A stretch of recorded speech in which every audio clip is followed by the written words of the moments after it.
sais pas si vous le savez, mais Jésus a vécu sur terre pendant la période romaine. Et donc, une fois, il y a des gens qui sont venus vers Jésus, ils lui ont demandé, est-ce qu'on doit payer le tribut à César?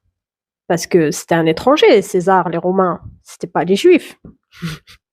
Jésus répond superbement bien.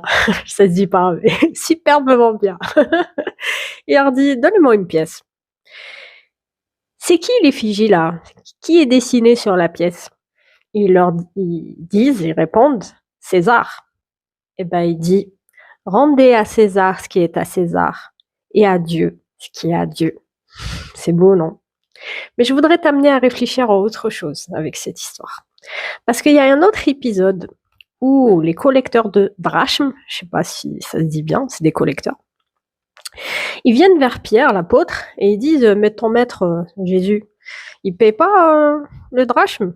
Je sais pas si je me prononce bien encore une fois.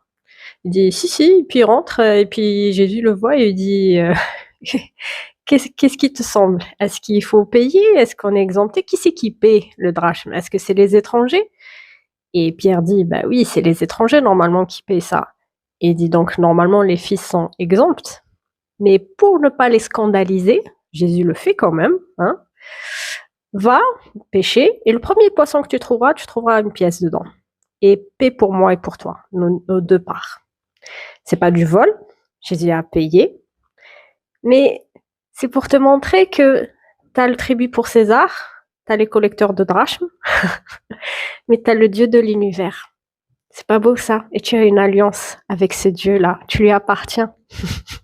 Mais il y a d'autres règles à en tirer de cette histoire-là, de ces deux histoires-là. Il y a beaucoup plus à en retirer et je compte sur toi pour me le dire en commentaire parce que c'est super, super important et tellement, tellement puissant. Je te souhaite une belle journée et souris, tu es vachement, vachement béni.